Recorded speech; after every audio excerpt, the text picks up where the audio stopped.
ఆకాశవాణి ప్రాంతీయ వార్తలు చదువుతున్నది కె సుగుణ. ముఖ్యాంశాలు 2024-25 ఆర్థిక సంవత్సరానికి సంబంధించి రాష్ట్ర పూర్తిస్థాయి బడ్జెట్ను ఆర్థిక శాఖ మంత్రి పయ్యావుల కేశవ్ శాసనసభలో ప్రవేశపెట్టారు. రాష్ట్ర శాసనసభలో ఈరోజు వ్యవసాయ శాఖ మంత్రి కింజరాపు అచ్చెన్నాయుడు వ్యవసాయ బడ్జెట్ను ప్రవేశపెట్టారు. ఆంధ్రప్రదేశ్ను మాదక ద్రవ్య రహిత రాష్ట్రంగా మార్చేందుకు చర్యలు తీసుకుంటున్నామని రాష్ట్ర డీజీపీ ద్వారకా తిరుమలరావు తెలిపారు. భారతదేశ 51వ ప్రధాన న్యాయమూర్తిగా జస్టిస్ సంజీవ్ ఖన్నా ఈరోజు ప్రమాణ స్వీకారం చేశారు. ఈరోజు జాతీయ విద్యా దినోత్సవం నిర్వహిస్తున్నారు. ఇక వార్తల వివరాలు. రాష్ట్ర శాసనసభ బడ్జెట్ సమావేశాలు ఈ ఉదయం ప్రారంభమయ్యాయి. సమావేశాలు ప్రారంభమైన వెంటనే ఆర్థిక శాఖ మంత్రి పయ్యావుల కేశవ్ 2024-25 ఆర్థిక సంవత్సరానికి సంబంధించి పూర్తిస్థాయి బడ్జెట్ను శాసనసభలో ప్రవేశపెట్టారు. 2,94,427.25 కోట్ల రూపాయలతో కూడిన వార్షిక బడ్జెట్ను ఆయన సభ ముందు ఉంచారు. అభివృద్ది, సంక్షేమం సమతూకంగా ఉండేలా బడ్జెట్ను రూపొందించామని బడ్జెట్ను ప్రవేశపెడుతూ పయ్యావుల కేశవ్ పేర్కొన్నారు. బడ్జెట్లో రెవెన్యూ వ్యయం అంచనా 2,35,916.99 కోట్ల రూపాయలు, మూలధన వ్యయం అంచనా 32,712.84 కోట్ల రూపాయలుగా ఉంటుందని తెలిపారు. కాగా రెవెన్యూ లోటు 34,743.38 కోట్ల రూపాయలు, ద్రవ్యలోటు 68,742.65 కోట్ల రూపాయలని మంత్రి వెల్లడించారు.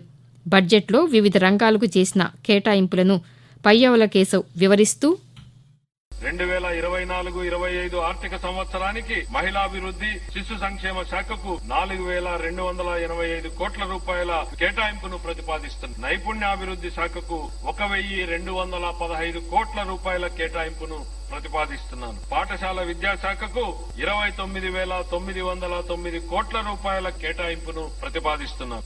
ఉన్నత విద్యాశాఖకు 2,326 కోట్ల రూపాయల కేటాయింపును ప్రతిపాదిస్తున్నాను. వైద్య ఆరోగ్య శాఖ కోసం 18,421 కోట్ల రూపాయల కేటాయింపును ప్రతిపాదిస్తున్నాను.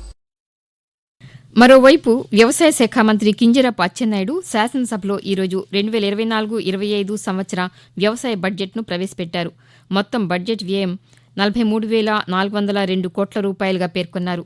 రైతులకు విత్తనాలు, సూక్ష్మ పోషక ఎరువులు రాయితీపై అందించడానికి ప్రథమ ప్రాధాన్యం ఇస్తామని వ్యవసాయ బడ్జెట్ను ప్రవేశపెడుతూ అచ్చెన్నాయుడు తెలిపారు.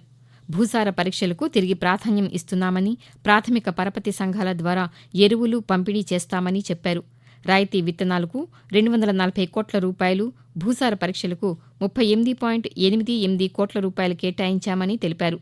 రాష్ట్రానికి వ్యవసాయం వెన్నెముక వంటిదని, 62% మంది జనాభా వ్యవసాయ అనుబంధ రంగాలపై ఆధారపడి జీవిస్తున్నారని అచ్చెన్నాయుడు పేర్కొంటూ 2024-25 సంవత్సరంలో వార్షిక కార్యాచరణ ప్రణాళిక కింద 38.88 కోట్లు ప్రతిపాదించబడింది. 10.49 లక్షల క్వింటాల్ ఇత్తనాలను 328.75 కోట్ల రాయితీతో పంపిణీకి ప్రణాళిక చేయగా, ఈ విత్తనాల పంపిణీకి 240 కోట్ల రూపాయలు ఈ బడ్జెట్ లో మేము ప్రతిపాదించాం. ఎరువులు, బ్లాక్ స్టాక్ నిర్వహణ గురించి 40 కోట్లు, రైతుల కోసం అమలు చేస్తున్నటువంటి జీఏపీ, పొలంబడి, భూసార పరీక్ష, వ్యవసాయం వంటి శాస్త్రీయ అంశాలపై ఈ చర్చిస్తున్నాం.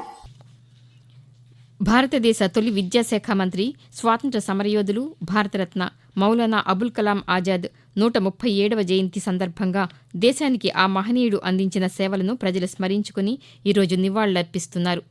ఇదిలా ఉండగా శాసనసభలో ముఖ్యమంత్రి ఛాంబర్లో జరిగిన ఒక కార్యక్రమంలో మౌలానా అబుల్ కలాం ఆజాద్ చిత్రపటానికి శాసనసభాపతి చింతకాయల అయ్యన్నపాత్రుడు, ముఖ్యమంత్రి నారా చంద్రబాబు నాయుడు, ఉప ముఖ్యమంత్రి కె పవన్ కళ్యాణ్, మైనార్టీ సంక్షేమ శాఖ మంత్రి ఎన్ఎండి ఫారూక్ తదితరులు పూలమాలలు వేసి నివాళులర్పించారు.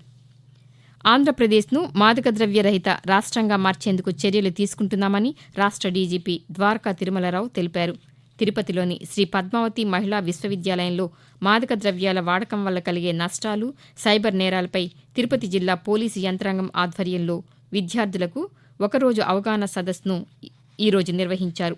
ఈ కార్యక్రమంలో దృశ్య మాధ్యమ విధానం ద్వారా విద్యార్థులతో మాట్లాడుతూ మాదక ద్రవ్యాలపై రాష్ట్ర వ్యాప్తంగా అవగాహన కార్యక్రమాలు నిర్వహిస్తున్నట్లు ఆయన చెప్పారు. సైబర్ నేరాలపై కూడా ప్రజలను అప్రమత్తం చేస్తున్నామన్నారు.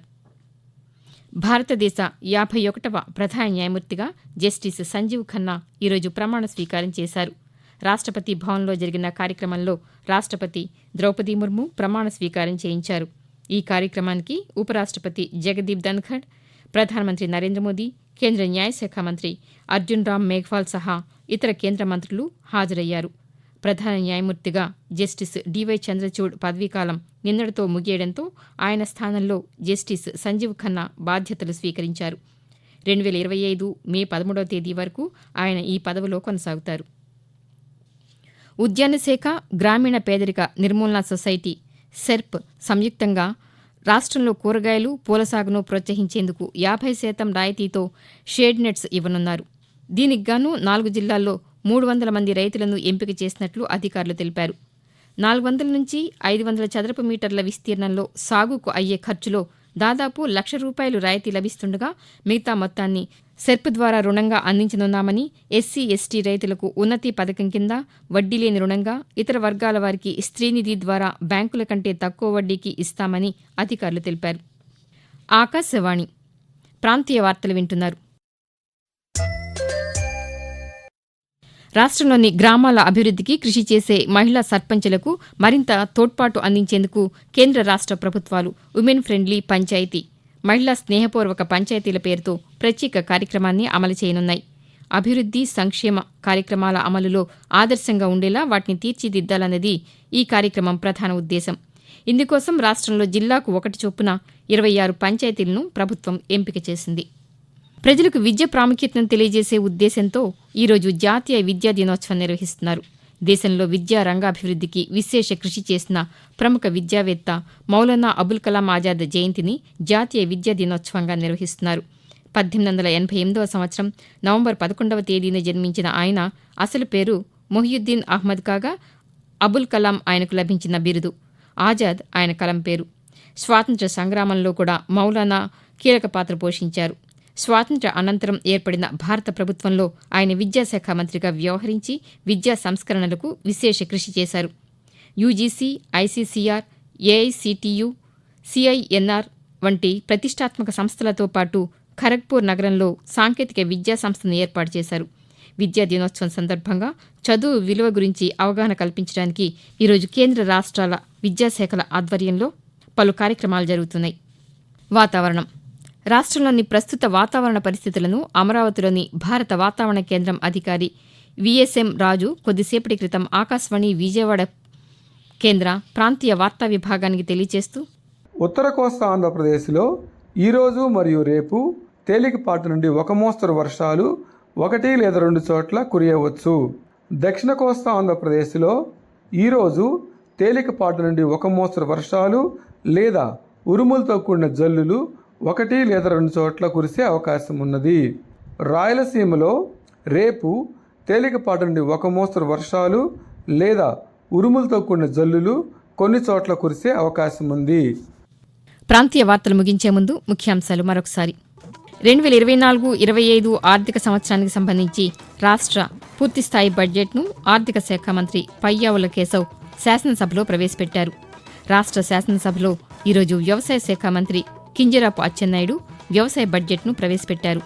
ఆంధ్రప్రదేశ్ను మాదక ద్రవ్య రహిత రాష్ట్రంగా మార్చేందుకు చర్యలు తీసుకుంటున్నామని రాష్ట్ర డీజీపీ ద్వారకా తిరుమలరావు తెలిపారు. భారతదేశ 51వ ప్రధాన న్యాయమూర్తిగా జస్టిస్ సంజీవ్ ఖన్నా ఈరోజు ప్రమాణ స్వీకారం చేశారు. ఈరోజు జాతీయ విద్యా దినోత్సవం నిర్వహిస్తున్నారు. ఆకాశవాణి ప్రాంతీయ వార్తలు ఇంతటితో సమాప్తం.